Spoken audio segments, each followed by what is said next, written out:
Krudebude started in 2015, and it was actually there was the idea of 3 friends to have a room for experimenting with art and whatever, and also to provide a room for young artists or creative people who have ideas and just need a space to realize their projects.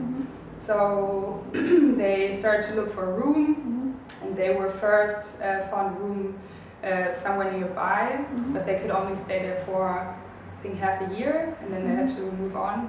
And then they found this place.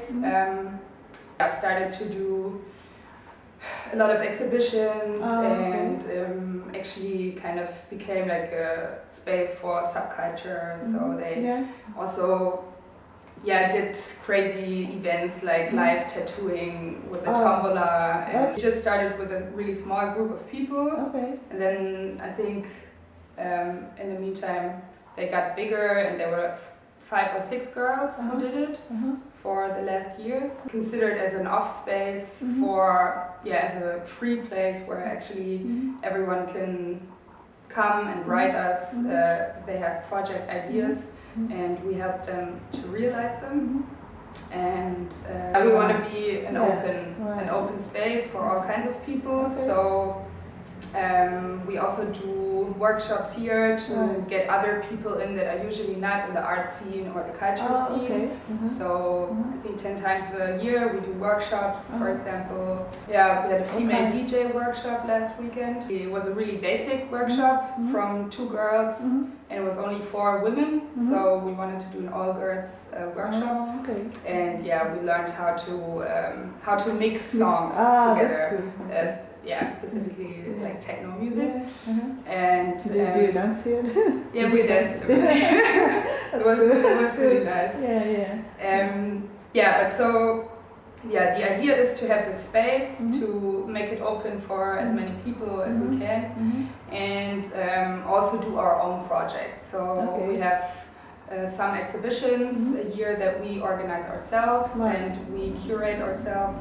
So we have an open call then to a specific topic, and then all kinds of people can apply with their works, and we do the exhibition. We have one big exhibition in the summer, the big open call exhibition. Then we have smaller exhibitions that are called 3/3, that is 3/3, and that means in every room there's a different artist, and they do a small exhibition for themselves. Like a solo show? Kind of like a solo show in every room, but it's always really interesting how they kind of connect to each other, although maybe not on purpose, but it's always a nice energy that's coming. And now we're a team of around 8 people. 8 people. Have you been involved from the beginning, or? No, I have been here for a bit more than a year now. And I came to Leipzig 2 years ago, and then I heard from the space also because 2 people I knew were here already, and I went to a couple of exhibitions, and I loved the room and I loved the space, and it was a really nice atmosphere, and kind of course a lot of young people coming, and I always like to work on project or like organize. I think I like to organize. I'm not really creative myself, or not. I'm not doing anything like for myself, but I like to organize projects or have make a concept for an exhibition or curate. So you curate that too? But it's really on a low level, because I'm not studying art history or anything. But interesting. But it's nice to experiment and to just have some experiences here. We're all volunteers, so we don't get paid. And we're a non-profit space. So we get funding from the city sometimes, but then also we get by with donations. We have to pay, I don't know, sometimes we have, for the workshops, people have to pay a bit to take part, so we get some money from it, but it's always a struggle. Sometimes it's really hard to. The concept of the Wächterhaus, so-called Wächterhaus. That's the kind of like a house project or concept, and it was developed. The division after Germany wasn't divided anymore. There was a big problem at Leipzig with empty houses, abandoned houses, and it was actually a shrinking city, so people moved away. So after after 1989, a lot of people left. Okay. And so there was big problems with those beautiful houses, kind of like falling apart. Exactly. And there was no money, and also the house owners, some of them didn't have the money to renovate, to fix the places. So that's where the Wächterhaus concept came in, and they said, okay, it's also an initiative from Leipzig, and they said, okay, we deal with the houses.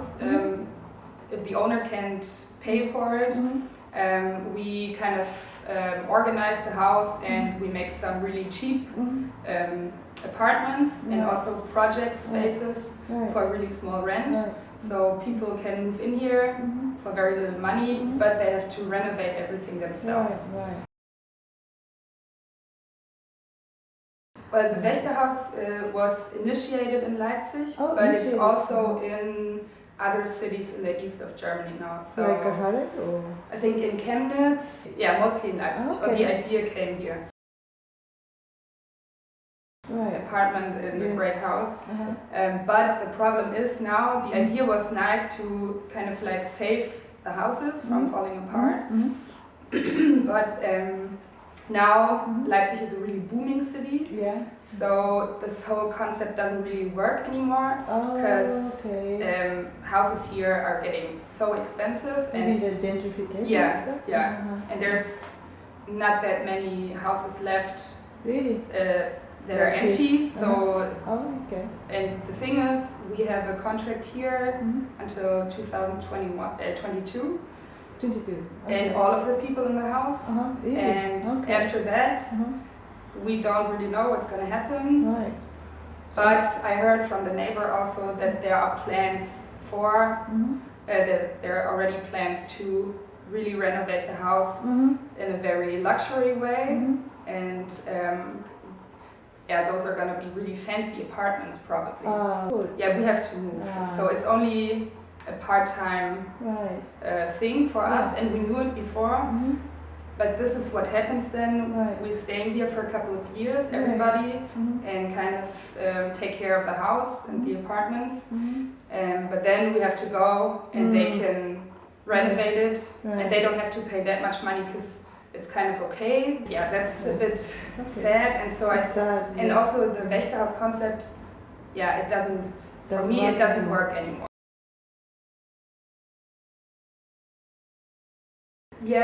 Although I think it was more a couple of years ago. A couple of years ago in the east of Leipzig, there wasn't a lot of spaces like this, and now you have a lot of self-organized spaces, not just art, but also little bar or the Helmut also. I think there are more opportunities and more options here. I moved here only 2 years ago, and also I moved to Südvorstadt before, that's in the south, and it's also a really expensive part now. Really? So 10 years ago it used to be really, really hip, and a lot of young people there. And really alternative, and this all changed. Then it went to the west, and the west got really hip. All people moved there, and now I would say since 2 or 3 years, the east is the place to be. And all the young people that moved, as I said, moved to Leipzig, they come to the east. And you can see, especially Eisenbahnstraße, it's also kind of a rough area still. So there's still like a lot of drug dealing and a lot of police actually coming, which is really annoying. A lot of police, and it's getting more.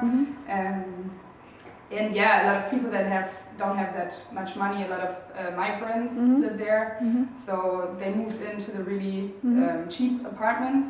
But now, since a couple of years, it's really changing. They renovated almost all the houses, also around Eisenbahnstraße. And really fancy, so it became really fancy, and now the rents are getting higher and higher. It's still really cheap. way cheaper than in most German cities. But yeah, it's changing, and you can see that it's really young. So, It's really young. But really young, it's like in the beginning of the 20s. Right. I saw some nice cafe in Eisenbach. Yeah. It's like kind of renovated, really nice. Yeah, and 2 years ago there were only 2 cafes actually Really? in the whole area that were nice. Yeah. And now it's 6, 7, 8. Okay. I don't know. So it's Right. you can see the gentrification pretty quickly. How about a Japanese house? Like, Japanese house. That's there, I think, for Been there. more than 10 years. really? Yeah. It's one of the first places that came to this area. Oh wow. Okay. So It's I mean, interesting. they also do exhibitions. They do the Küfa. Oh yeah. Concerts, and I think they also live in the house. Oh yeah. They do residency too. Yeah. Right. But they were more or less the first ones. Oh okay. And then it developed, I think, 5 years ago when the girls were looking for a place for Krudebude. They had all the options because everything was empty. I think the thing is my study, so cultural studies, is not really specific. It's pretty interdisciplinary, what I told you. So there's not a specific job that I'm educated for, you know? So it's not you don't study something and then you know what you're going to do, or you know what you can do with it. But since I did a lot of projects also like this before, I see myself more in the organizing field, in the culture scene, but this is really... this is exactly your creative study, but I could also imagine working in a museum and curating exhibitions, maybe not art exhibitions, because I know I'm not an art historian, and I think I don't have the expertise for this. So more like socially related kind of so like a city museum where you discuss contemporary topics or that are socially relevant at the moment. So also the project about the people here in the neighborhood, or what happened after GDR. So more of this. So I think museum work would be nice. But I think I will see what's coming. Okay. It's also pretty expensive, so... Robusta is expensive. Yeah, lobster, so we only eat it for Christmas. But that was the tradition, I don't know if we do it So, this day. do you eat fish too? Fish? Do you eat fish or shrimp or? I think, like shrimp and lobster and like, we always have like little side dishes to it and some olives. And, olives, but it's really not traditionally German. Oh, okay. It doesn't. Fish doesn't fit in German. More like sausage and potato. And usually, I think in Germany you eat a lot of meat then. Meat. So it's eating a lot. So everybody comes together on the 24th. Then you celebrate at night. And most of the people, or a lot of people, go to church. Then have a big dinner and then exchange presents. And then on the 25th and 26th, it's still first and second day of Christmas. Are still celebrating. And you usually meet Boxing Day, different family members. Oh, like a cousin, and you go to visit them. Okay. I mean, we've never really done it because we were always far away from the rest of the Okay.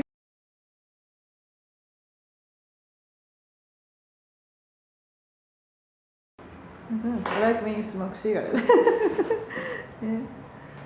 Okay.